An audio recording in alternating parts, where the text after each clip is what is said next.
Mamma Mia 2. Wow. It's very rare to come by movie experiences where the sequel completely surpasses the first one in almost every single way. First of all, I want to break down what makes this film better than the first film specifically. One of them is that this film had better direction with its actors and with a stronger script. There was better overall pacing between the musical numbers and then to the narrative pieces and the dialogue that felt a bit more fluid than the first one. The first one felt very choppy and spastic, oftentimes when transitioning from narrative to musical number. And finally, the biggest improvement was the director. I felt like the director for this one gave more meat to the script and gave a lot more believable dialogue. It was less campy, it was less in your face. I felt like the first one was very spastic. It was very choppy, but it was very, I felt that the actors overacted in the first one.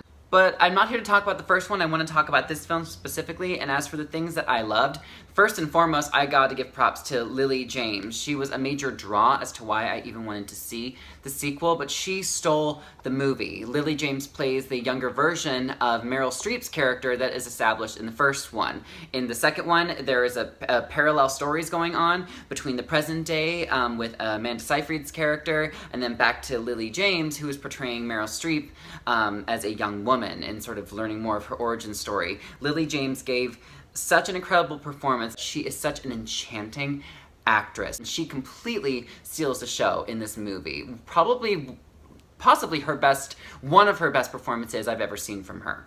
I have to give a shout out to the rest of the new cast in this movie that are basically old characters or original characters established in the first one, but you go back in time and see their younger versions, and I need to give props to them. I felt like the entire cast that was cast to play the younger versions of these established characters did such a fantastic job, and in some ways stole the show and had some of the best moments in the movie. But there is also the returning cast, which also do a great job. The thing that really pissed me off about Mamma Mia in the original was you have so much fucking great talent. Why can't you produce a great movie out of it? But thank God that the original cast that returned delivered, and again, I attribute that to a much better director and a stronger script, because these actors are very well capable of giving you a pretty amazing performance.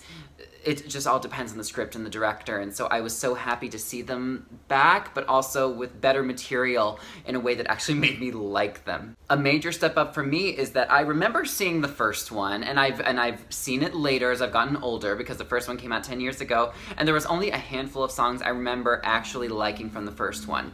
This one, I like every single song. There are some songs I like a little bit better than others, but not one song I feel like I will skip when I re-listen to it. I bought the entire soundtrack. I thought the music was great, and it moved with the narrative so well. A thing that really set this movie apart, though, is that I was so emotionally invested in where this was going, and especially in the mother-daughter relationship. And it really pulled at those heartstrings, and there's a moment where I had tears swelling. Another major highlight, without a doubt, is Cher. Cher is just Cher. And I'm not just saying that because I'm a gay man. She's amazing. She's a scene stealer. She's beautiful. She is a force to be reckoned with. My only qualm is that she isn't in the movie nearly as much as you would like. I'm not saying that this movie is perfect. It definitely had some hiccups. I will say that one of the little qualms is that we don't get as much Meryl Streep in this movie. So if you are expecting to see a lot of Meryl like you do get in the first one, you are going to be disappointed with that.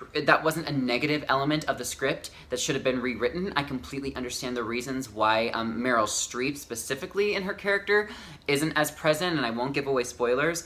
For the story, it's effective and it's essential, but I can't help but say that I missed her. So when I did see her on screen in what little capacity she had, it was amazing and it made me happy. Another thing that I didn't quite buy into was the love story, specifically between Lily James's character named Donna and Sam. Sam, who the adult version is played by Pierce Brosnan. The younger versions of themselves, it's supposed to be the most significant love of Donna's life, essentially, and I felt that their scenes together weren't given maybe it wasn't given enough meat, or we weren't given enough time to really spend with the two of them and really understand why she fell head over heels for him. Not that he was a dislikable guy, but I felt that I was supposed to buy into the fact that that was the love of her life in a very short amount of time with little amount of scenes when I argue she had better chemistry with some of the other guys. Overall, Mamma Mia 2 shocked me. It left me feeling so incredibly alive and happy and wanting to jump up and down and kick my feet and turn on that soundtrack that I had been listening to since I've seen it. It instilled me with so much positivity that I feel like something that people need to experience. It's funny, it's heartwarming, it's emotional, the music is great. I cannot believe how much I enjoyed this film, so I highly recommend it to everyone. If you're looking for a feel-good musical, go check it out. I'm going to give Mamma Mia, Here We Go Again, an A-. And those are my thoughts on Mamma Mia. Thank you all for tuning in, and until next time, I'm Ryan Boehme, signing off. Bye, everyone.